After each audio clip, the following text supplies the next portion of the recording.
The cold air over Germany in late 1943 was filled with sound. Engines droned in endless formation, each note vibrating the frostbitten sky. Thousands of men sat inside flying fortresses and Liberators, their breath visible, their bodies tense, their hearts waiting for the inevitable. They knew what always came. Contrails above, black specks diving fast, and the rattle of cannon fire. For months, German fighters had been hunters and the bombers their prey. The math was merciless. Without escorts, bomber crews faced odds that promised only death. Yet, on one morning, something changed. For the first time, German aces looked up and saw not helpless bombers, but sleek fighters stretching their wings far deeper than anyone had thought possible. The paradox hung sharp in the frozen air. America had found a way to guard bombers all the way to Berlin. How could this be? For years, the skies over Europe belonged to the Luftwaffe. German pilots, many with hundreds of kills, had grown accustomed to slaughter. They dove through bomber formations with precision, their cannons chewing through aluminum and flesh. Flak softened the edges, and fighters finished the job. By mid-1943, daylight raids into Germany carried loss rates of 20% or more. 1 in 5 crews never returned. On the worst days, it was worse still. October 14, 1943, the raid on Schweinfurt. Out of 291 bombers, 60 were lost, and over 600 airmen killed or captured. Survivors came back shaken, eyes hollow. American generals knew the toll was unsustainable. U.S. National Archives, 1946. The Luftwaffe believed the strategy was working. German ace Adolf Galland later recalled, "The Americans were brave, but bravery is not enough. Without fighters, their bombers were flying coffins." BBC interview, 1962. Confidence ran deep in German ranks. The Reich's defenses assumed one truth, that long-range escorts were impossible. Physics itself seemed to confirm it. Fighters had limited fuel. Mustangs, Thunderbolts, Spitfires, all could only go so far before turning back. Bombers would always have to cross the deadliest zones alone. This was the rhythm of the air war. At the Channel, fighters broke off, wagging wings before heading home. Inside cockpits, bomber gunners watched them vanish, knowing the killing zone lay ahead. The silence was heavy, broken only by engines. Then contrails appeared, dots swelling into Messerschmitts and Focke-Wulfs. The hunters came, diving in pairs and fours, cannons sparking, bombers falling in fireballs. Crews smelled burning oil, heard the ripping of aluminum, felt shrapnel slicing through jackets. This was the smell, the sound, the taste of defeat. But behind the scenes, engineers had been working on a solution. The P-51 Mustang, born as a British request, had entered the war as a modest fighter. With the Rolls-Royce Merlin engine installed, it transformed. At altitude, it matched the German fighters and exceeded them. Its speed topped 440 miles per hour. Its range, with external tanks, extended past 1,500 miles. Suddenly, the impossible became possible. A fighter that could escort bombers all the way to Berlin and back. A weapon the Luftwaffe had dismissed as fantasy now roared into reality. The moment of shock came in late 1943 and early 1944. As bomber streams approached Germany, German aces rose as usual, expecting easy hunting. Instead, they saw sleek silhouettes diving from above, guns flashing. Mustangs had crossed the Rhine. They weren't turning back. They were waiting. The hunters had become the hunted. One German ace later admitted, "We did not understand. We thought they had no fuel, and yet they were there, above our own airfields." U.S. National Archives, 1945. The sensory reversal was stunning. For years, bomber crews had felt naked, exposed. Now they looked left and right and saw fighters flying in tight escort. Gunners felt relief so deep it tasted like water after thirst. German pilots, on the other hand, felt dread. Instead of diving into helpless prey, they faced fast, agile escorts ready to pounce. The sound of engines they once associated with dominance now heralded danger. Numbers reveal the scale of change. By early 1944, hundreds of P-51s flew escort missions daily.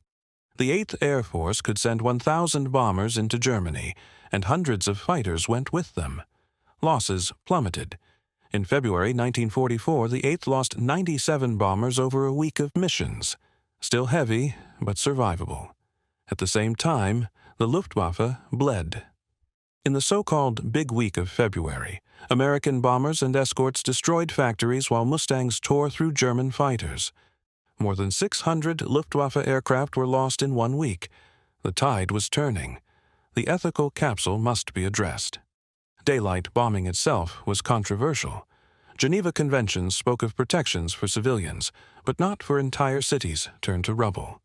Was it humane to bomb by day, exposing crews to slaughter? Was it more humane to escort them, ensuring strikes reached their targets but guaranteeing destruction on the ground? Historians still debate. Some argue the Mustang saved bomber crews, others argue it made bombing more effective and thus more lethal to civilians. The paradox of war, saving one life often meant ending another. The sensory experience of combat sharpened with escorts. German pilots described the sudden terror of being bounced by Mustangs. Sunlight flashed off polished wings, tracers streaked, engines roared past. The taste of cordite filled cockpits. The smell of smoke seeped into flight suits. American pilots remembered the exhilaration of finally fighting on equal terms. One said, "For the first time, we weren't just shepherds. We were hunters, too." U.S. National Archives, 1944. Tactically, the Mustangs changed everything. No longer did German fighters have the luxury of massing for coordinated attacks. Escorts dove into them, scattering formations, forcing dogfights on unfavorable terms. Bombers pressed on while Mustangs tangled with defenders. Losses mounted for the Luftwaffe, not just in machines but in irreplaceable pilots. Aces with hundreds of victories fell. Training pipelines could not keep up. By mid-1944, Germany's veteran corps was gone, replaced by boys with little training, thrown into cockpits to die. Numbers again confirmed the collapse. Between January and June 1944, Luftwaffe fighter strength in the West fell by nearly half. Pilot casualties ran in the thousands. American losses continued, but the ratio had shifted. In some battles, escorts destroyed more German fighters than bombers lost. The skies were no longer one-sided. The paradox pulsed every mission. German aces who once stalked bombers at will now looked behind their shoulders, hunted themselves. American crews who once felt doomed now believed survival was possible. The war in the air had flipped. It was not courage alone, but range, speed, and production that had rewritten the rules. The sensory memory of Berlin raids lingers in accounts. Crews described the roar of engines vibrating bones, the acrid taste of oxygen masks, the bitter cold seeping into flesh. Above all, they remembered the sight of Mustangs still with them, even over the heart of Germany. It felt like a miracle. To German defenders, it felt like despair. By spring 1944, the Luftwaffe was cracking. Escort fighters made mass daylight raids viable again. American bombers struck oil plants, aircraft factories, and rail yards. Production faltered. Fuel shortages crippled training. Pilots who once flew daily now sat grounded. One German officer confessed, "We were no longer masters of the air. We were prey in our own skies." U.S. National Archives, 1945. The ethical debate sharpened again. Was this progress? Precision bombing made possible by escorts? Or was it escalation, more destruction with fewer restraints? Historians argue both sides. What remains clear is that Mustangs turned daylight bombing from near-suicidal to strategic success. The numbers of destruction were vast. By the end of 1944, American bombers, escorted by Mustangs, had dropped hundreds of thousands of tons of bombs on Germany. Entire cities, Hamburg, Cologne, Dresden, lay in ruins. Factories that fueled the Reich burned. Fuel production collapsed by 90%. The Luftwaffe that had once terrorized Europe was a shell of itself, and yet the sensory human stories remain. A Mustang pilot remembered chasing a Messerschmitt over Berlin, tracers cutting the air, smoke trailing from the enemy. He described the smell of fuel leaking into his cockpit, the sound of metal straining under G-forces, the taste of sweat inside his mask. It was personal, he said. It was us or them. U.S. National Archives, 1944. For bomber crews, it was salvation. For German aces, it was shock. The winter of 1943 into 1944 was the hinge of the air war. For the first time, bomber crews returned from missions with fewer gaps in formation, fewer empty bunks in their barracks. The reason was clear. Mustangs now roared overhead, their silhouettes sharp against the gray German sky. The Luftwaffe could no longer strike at will. Where once the hunters had dictated the tempo, now they were forced into desperate lunges, their formation shredded by swift American fighters. For German aces, the shock was both tactical and personal. They had spent years building reputations on predictable prey. Bombers came in lumbering streams, unguarded beyond the Rhine, and kills came in bursts of fire and smoke. Some aces had scored hundreds of victories this way. Now, every approach risked death. Pilots who once dived confidently into bomber formations found themselves ambushed from above. A veteran ace later admitted, "We had ruled the skies. Suddenly, the sky ruled us." U.S. National Archives, 1945. The sensory reversal was jarring. The sound of engines no longer promised easy targets, but concealed hunters. The taste of victory turned to bitterness as escorts cut through Luftwaffe ranks. The smell of burning oil, once associated with enemy bombers, now seeped into German cockpits. Even sunlight betrayed them, glinting off Mustang canopies diving from high altitudes. Numbers illustrate the shift. By February 1944, American factories had produced enough P-51s to equip entire groups. Hundreds of fighters lifted off daily, joining bomber streams stretching across Europe. Escort depth increased mission by mission. Where once fighters peeled away near Aachen, they now flew over Leipzig, over Hanover, even circling Berlin itself. Loss rates dropped sharply. From autumn 1943, averages of 20%, losses by spring 1944 fell to under 10% on major raids. It meant life for thousands of airmen. For the Luftwaffe, the losses were catastrophic. Big Week in February 1944 was the breaking point. American bombers hammered factories producing aircraft and engines. Mustangs tangled with defenders, destroying hundreds of fighters in the air. In 1 week, the Luftwaffe lost more than 600 aircraft and, far worse, hundreds of irreplaceable veteran pilots. Training pipelines could not match attrition. New pilots arrived with barely 100 hours in cockpits, thrown against veterans of the U.S. Army Air Forces. They burned quickly, often within their first combat. Ethics hovered over every raid. Civilians bore the brunt of precision campaigns. Oil refineries, rail hubs, ball-bearing plants, all nestled in cities. Escorts made these attacks effective, ensuring bombs fell on target rather than scattered by disrupted formations. Was it more humane to protect bombers, reducing crew deaths, but guaranteeing more bombs struck German cities? Historians weigh the balance. Some argue the Mustang accelerated victory, shortening the war. Others stress it multiplied destruction by ensuring missions always reach their targets. The sensory details of Big Week linger in records. Survivors described skies so crowded with contrails that they formed artificial clouds. Engines thundered like earthquakes in the heavens. Acrid smoke from burning aircraft filled cockpits. The taste of fear mixed with oxygen from masks, metallic and cold. One American gunner remembered, "Everywhere we looked, planes were burning. But for the first time, it was their planes, not ours." U.S. National Archives, 1944. German commanders recognized the turning tide. Reports noted that bomber streams were no longer vulnerable. Escorts cut through interceptions, scattering attacks before they formed. Galland himself admitted, "The long-range fighter ended our daylight dominance. It was the deciding factor." BBC interview, 1962. His words echoed across the ruined Reich, a recognition that courage and skill could not outpace numbers, range, and industry. Tactically, Mustangs introduced new doctrines. Fighter groups were ordered not only to protect bombers but to seek out German planes aggressively. Instead of flying tight alongside formations, they swept ahead, ambushing interceptors before they struck. This fighter sweep strategy devastated Luftwaffe morale. German pilots took off knowing Mustangs already circled above their airfields. Some were shot down before they even reached bomber streams. The air war had flipped entirely.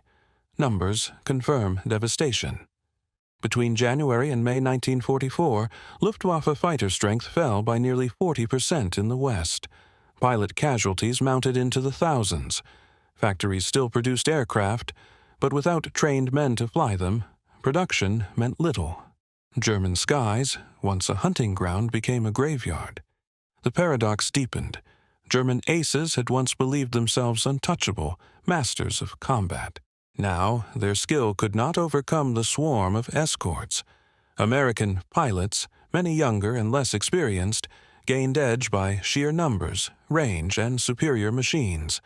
The hunters had become prey in their own skies. The sensory collapse was real. German civilians looked upward and saw streams of bombers undisturbed, their escorts weaving around like guardians. The roar was constant, the ground trembling beneath. Children in Berlin later recalled, "We saw the bombers as always, but now they had sharp little planes flying with them. The sky felt heavier than ever." Red Cross Report, 1945. Ethical reflection sharpened again. Geneva had not foreseen strategic bombing on this scale. Civilian suffering intensified, but escorts made it inevitable. Was this justice, retribution for years of blitz and occupation, or was it escalation beyond humanity? Historians split still. What remains is the fact. The Mustang made such questions unavoidable. In spring 1944, the raids on Berlin symbolized the shift. For the first time, bombers struck the heart of the Reich by day, escorted the entire way. German fighters rose desperately, but escorts tore through them. One mission saw over 60 Luftwaffe fighters destroyed for fewer than a dozen bombers lost. For American crews, the sight was unforgettable. For German pilots, it was despair. One ace recalled, "We had no answer. The sky was theirs." U.S. National Archives, 1945. Numbers reveal collapse. In March 1944, American raids dropped over 10,000 tons of bombs in a single month on German industrial centers. Escort losses were tolerable, Luftwaffe losses catastrophic. Oil refineries burned, transportation faltered, training collapsed. By June, as D-Day loomed, the Luftwaffe was a shadow. The sensory accounts of those Berlin raids are seared into memory. Airmen described bitter cold at altitude, oxygen masks freezing to faces, eyes stinging from smoke and frost. Yet relief ran deep. They were not alone. Mustangs circled still, even as bombs fell over the city. To German civilians, the sight was dreadful. To German pilots, it was unanswerable. To American crews, it was deliverance. The ethical capsule came sharpest with Berlin. Was bombing the capital essential to break resistance, or symbolic vengeance? Escorts made it feasible, ensuring strikes hit their mark. Historians argue both sides. What endures is the lesson. Long-range escort had transformed strategy. It was not only about survival, it was about inevitability. By summer 1944, the Luftwaffe had been bled dry. Escort fighters had done what bomber guns alone never could, turned attrition against the hunter. For German aces, the shock never faded. They had believed in mastery of the skies. Instead, they watched their world collapse, undone not by bravery but by range, fuel tanks, and relentless industry. By the summer of 1944, the skies above Europe had changed beyond recognition. Where once German pilots had flown with confidence, The air now belonged to endless bomber streams and their relentless escorts. Every dawn brought the same sound. The low thunder of engines rising from English airfields, waves of silver bombers climbing into formation, their shadows stretching across the channel. With them came Mustangs, Thunderbolts, and Lightnings, not peeling away at the frontier but flying onward, deeper, always deeper, until even Berlin felt the weight of their presence. For American crews, the transformation was a revelation. They no longer felt condemned when their escorts turned home.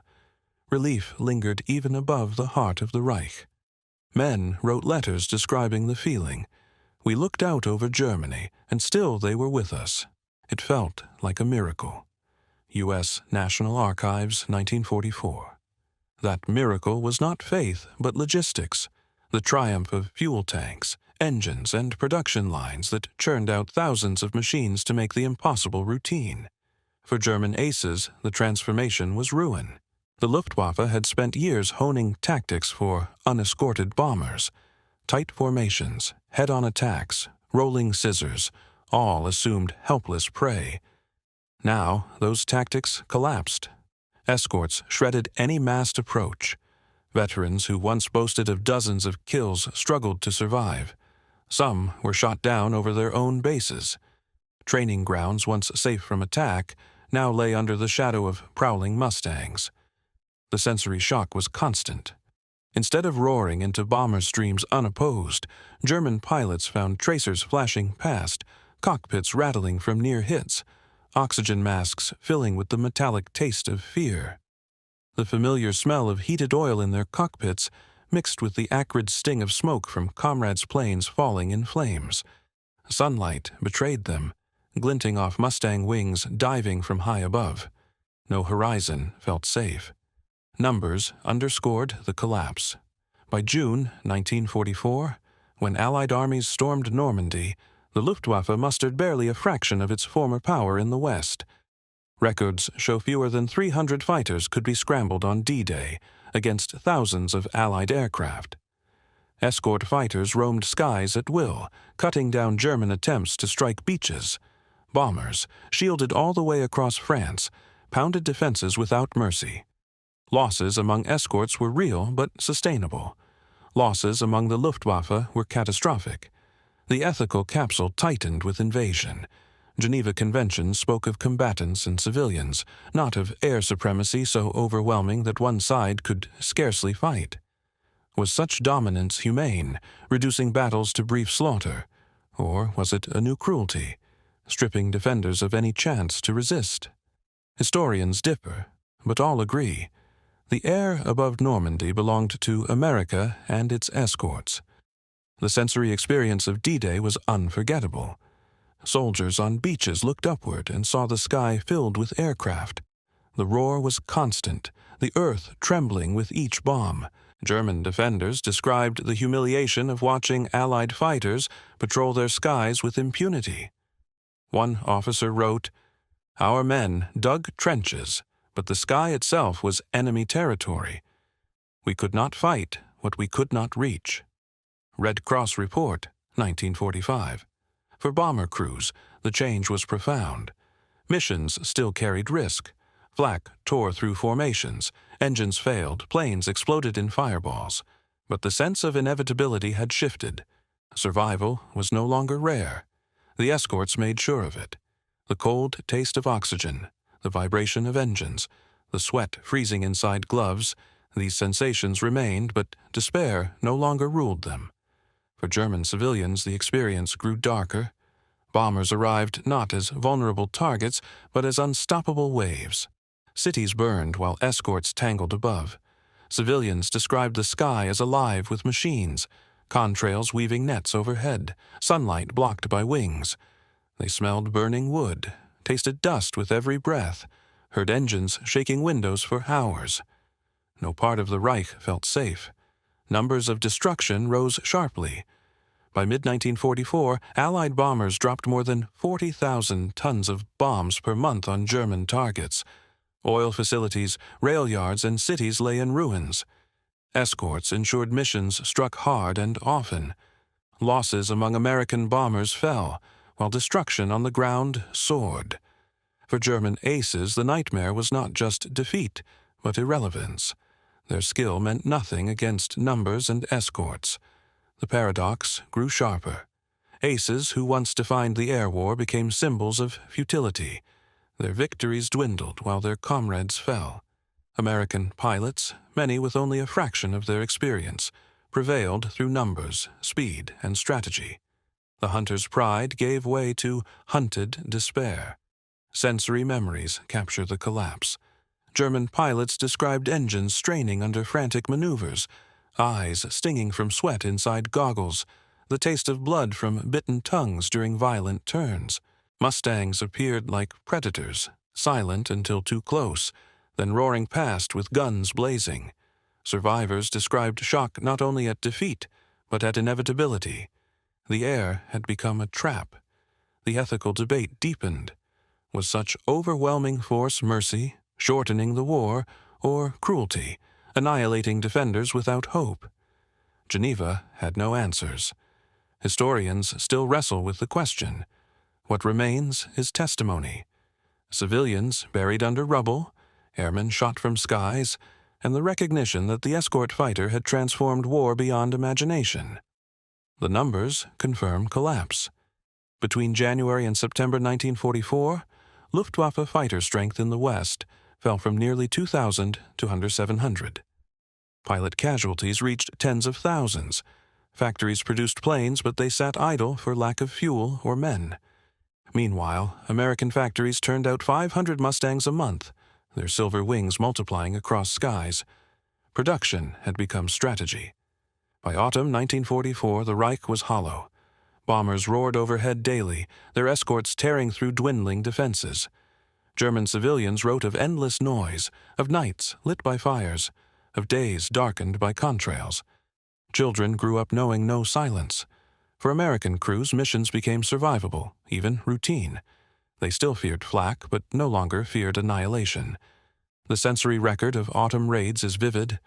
Men described frozen breath inside cockpits, the metallic tang of oxygen, the sting of flak bursting nearby. But alongside fear came confidence. Mustangs were still with them, diving on attackers, clearing paths. Gunners smiled at the sight, relief as sharp as pain. German pilots tasted only smoke and bitterness. The paradox reached its peak. The Luftwaffe had once seemed invincible, its aces legendary. Now their legends ended in fire and wreckage. The escort fighter had erased their supremacy. The hunters had been hunted to extinction. By late 1944, the strategic balance was irreversible. Germany's skies belonged to America. Mustangs and bombers flew with impunity. Civilians fled into shelters, soldiers into trenches, but the sky itself was lost. One German officer confessed after surrender. The war ended for us not when tanks crossed borders, but when fighters crossed skies we thought unreachable. U.S. National Archives, 1945. The lesson was clear. Range, speed, and numbers had triumphed over courage and tradition. Escorts had rewritten air war. Bombers no longer died alone. German aces no longer ruled. The war in the air was decided. By late 1944, the Reich was collapsing under a storm of steel and fire from the air. German cities burned nightly, their factories crippled, their railways shattered. Yet the bombers kept coming, escorted every mile by Mustangs. What had once seemed unthinkable was now routine. Squadrons lifted from English bases before dawn, engines thundering, wings glittering in the pale light. By midday, they were over Hanover, Leipzig, and Berlin, still guarded by fighters. To German defenders, it felt as though the war itself had become unstoppable, a tide rolling from the west with no horizon free of silver wings. For American airmen, the shift meant survival. Missions remained brutal, flak tearing holes in fuselages, cold gnawing through gloves, oxygen freezing in masks. But unlike 1943, men no longer felt condemned. They believed they would see England again. The escorts gave them that faith. Crews wrote home of their relief. It wasn't bravery that carried us. It was the sight of Mustangs still there, circling above the smoke. U.S. National Archives, 1945. For German aces, the despair grew sharper with every mission. The Reich had trained them as predators, taught them to strike where bombers were helpless. Now that helplessness was gone, every approach risked ambush. Mustangs lingered at altitude, dove with precision, and ripped apart attacks before they began. Veterans who once boasted of victories now limped home with bullet holes in wings, if they returned at all. The shock was not only in defeat, but in the permanence of it. Supremacy had vanished, never to return. Numbers tell the collapse. By autumn 1944, German oil production had fallen by more than 90%. Refineries in Leuna, Merseburg, and Ploiești lay in ruins. Without fuel, new fighters sat idle. Without escorts, bombers might have faltered. With escorts, they struck relentlessly, ensuring targets were hit and re-hit until nothing remained.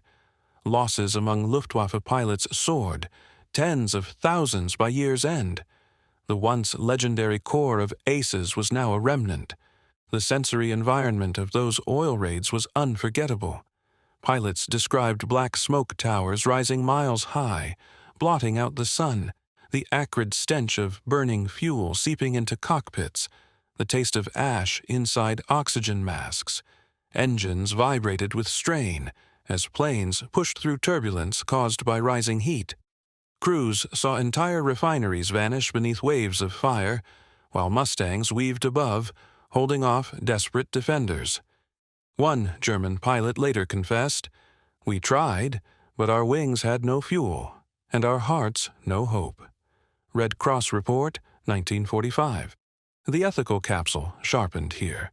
Geneva Conventions had no clauses about fuel plants, yet destroying them meant starving entire nations of mobility and power.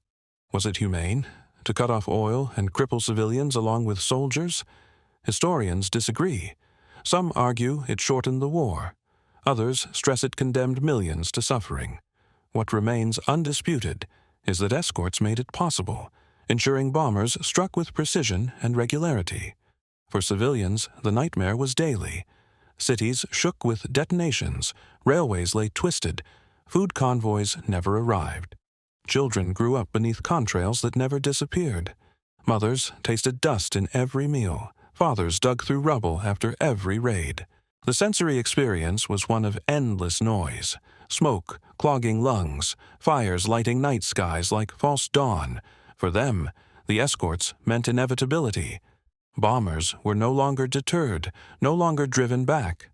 They always came. For American pilots, the missions were paradoxical. Relief at survival mixed with horror at destruction. Men wrote that they smelled burning flesh inside cockpits, saw firestorms engulf cities, tasted salt from their own tears. One gunner remembered watching Dresden from above. The city burned like the surface of the sun, and still our escorts circled, untouched, untiring. U.S. National Archives, 1945. To crews, survival was salvation. To civilians, it was apocalypse. Numbers again reveal the weight. In November 1944 alone, Allied bombers dropped nearly 50,000 tons of explosives on Germany. Escort fighters destroyed more than 1,500 Luftwaffe aircraft that month. German losses could not be replaced. By December, during the Ardennes offensive, the Luftwaffe attempted one last stand. They hurled every remaining fighter into the skies. Escorts cut them down. More than 300 German aircraft were destroyed in days. The Reich's last gamble ended in smoke. The sensory clash of the Ardennes was stark. Snow muffled fields below while skies roared with engines. Tracers cut across white clouds like burning threads. Pilots described biting cold inside cockpits, fingers numb even on triggers, the metallic taste of frozen oxygen biting tongues. Yet, amidst winter silence, the thunder of Mustangs rolled on. German soldiers in forests looked upward in despair. American ground troops cheered at the sight. One infantryman wrote, "When we saw Mustangs, we knew the sky was ours, and if the sky was ours, the ground would be too." U.S. National Archives, 1945. For German aces, this was the end. Legends who once carved hundreds of kills saw comrades fall in days. They flew with dwindling fuel, outnumbered 10 to 1, stalked even over their own airfields. Takeoffs became lethal gambles. Mustangs loitered above, waiting to pounce. Survival meant hiding, not fighting. The hunters had been hunted to extinction. Ethical reflection weighed heavy afterward. Was annihilation of the Luftwaffe mercy, ending slaughter of bomber crews? Or was it cruelty, reducing young pilots to cannon fodder with no hope? Historians debate still. What cannot be denied is the outcome. By 1945, the Luftwaffe was broken. Escorts had destroyed its heart. The sensory memory of collapse lingers in testimony. German civilians spoke of nights when the ground trembled until dawn, of days when skies never cleared, of the taste of smoke in every breath. American veterans remembered sweat freezing inside gloves, the constant vibration of engines, the sight of escorts above even as bombs fell. Relief and horror mingled. Victory had come, but at immense cost. Numbers seal the truth.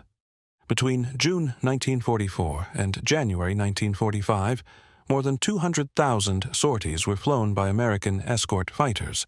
They destroyed over 8,000 German aircraft in air combat. Bomber losses, once crippling, fell to sustainable levels. The Reich's defenses disintegrated. By the dawn of 1945, the air war was over in all but name. Mustangs and bombers roamed unchecked, German aces silenced, civilians left under fire. The shock that began in late 1943 had become permanent. The skies that once belonged to the Luftwaffe now belonged to America. By the dawn of 1945, the Reich was collapsing not only on the ground but in the air. The once proud Luftwaffe was a shadow of its former self, its aces dead, captured, or exhausted, its aircraft grounded for lack of fuel. Yet the bombers still came, thousands at a time, silver clouds stretching from horizon to horizon. And with them, always, came the Mustangs. The hunters of 1942 had become the hunted of 1945. The shock that had begun when long-range escorts first appeared had hardened into certainty. The skies over Germany belonged to America.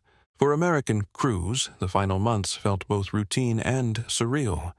They climbed into their bombers, engines shuddering in frozen mornings, breath fogging inside oxygen masks.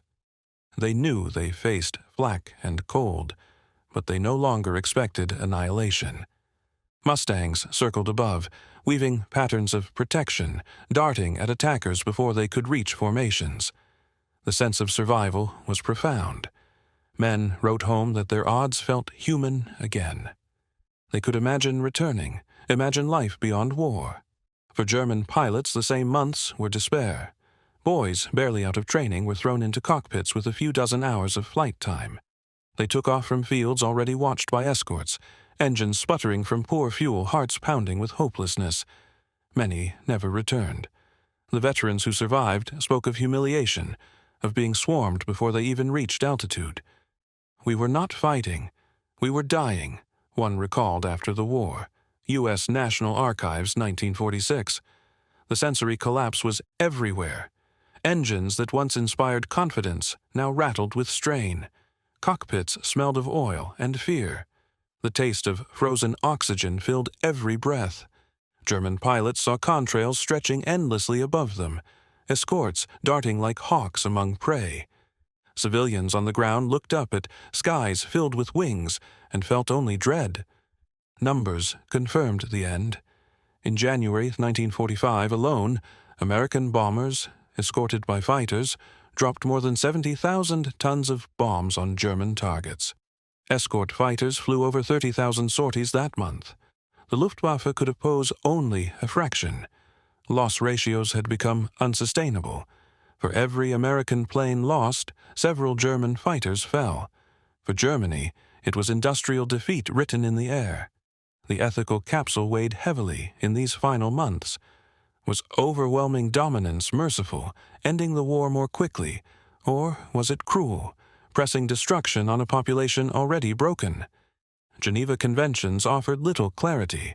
Historians disagree still, Some argue escorts shortened the war by months, saving countless Allied lives. Others note the destruction of German cities, the firestorms, the civilian dead. The paradox of the Mustang remains, a savior for crews, a harbinger of ruin for civilians. The sensory records of final raids are vivid. Civilians described the endless thunder shaking ground, the taste of dust in every meal, the stench of burning wood and flesh. Airmen recalled the sight of escorts still with them over Berlin, the relief sharper than cold, the vibration of engines felt in bones. One gunner wrote, "Even above Berlin, they were still there. It felt like we could not be touched." U.S. National Archives, 1945. By spring 1945, the air war was finished. Escorts ensured bombers struck refineries, factories, and transport hubs until nothing remained. Oil shortages paralyzed the Wehrmacht. Trains stopped. Tanks sat idle. Civilians fled through ruins. The Luftwaffe could not protect them. Its defeat was total. The paradox of hunters becoming hunted lingered. German aces who once ruled the skies fell in flames. American pilots, many younger and less experienced, survived because of numbers, range, and industry. Courage alone had not decided the war. Logistics, engineering, and production had. The Mustang symbolized this truth. It was not only a machine but an embodiment of industrial inevitability. The sensory memory of those final months remains haunting. Veterans spoke of skies filled with wings like storms, of sunlight dimmed by contrails, of the metallic taste of oxygen in masks worn too long. Civilians remembered endless nights under bombs, days filled with smoke, the constant roar overhead. The sound of victory for one side was the sound of despair for the other. Numbers frame the legacy. By war's end, the U.S. had produced more than 15,000 P-51 Mustangs. Escort missions saved tens of thousands of bomber crew lives. Luftwaffe losses soared into the tens of thousands of aircraft and pilots. Strategic bombing, once nearly impossible, became decisive. The Reich's industrial heart had been destroyed, its oil reserves cut, its transportation network shattered. The ethical debate endures. Did the Mustang make war more humane? By protecting airmen? Or less humane? By ensuring bombs always fell? Geneva did not ask such questions. Historians still do. What remains clear is that escorts transformed strategy, turning impossible missions into relentless ones. The sensory legacy remains in memory and museums. Mustangs gleam in hangars, their polished wings a reminder of youth, speed, and inevitability. Veterans who once sat in freezing cockpits now stand beside them in silence. Civilians remember the roar, the fire, the dust. The paradox endures in every rivet. Savior and destroyer, hunter and hunted. In the final reckoning, the Mustang was not only a fighter, but a symbol. It represented the triumph of industry, the inevitability of numbers, the shock of hunters becoming prey. German aces, once the terror of the skies, were undone not by courage or skill, but by fuel tanks and production lines. The sky itself had changed. The war ended with Germany in ruins, its aces silenced, its civilians broken. The United States emerged with the lesson etched into its doctrine. Wars are not won only by bravery, but by endurance, logistics, and machines that change the rules. The Mustang was such a machine. It stunned aces, saved crews, and sealed a war from the sky. One veteran's words summarize the legacy. The bombers brought the fire. The Mustangs brought them home. U.S. National Archives, 1945. That sentence remains the epitaph of an aircraft that changed history.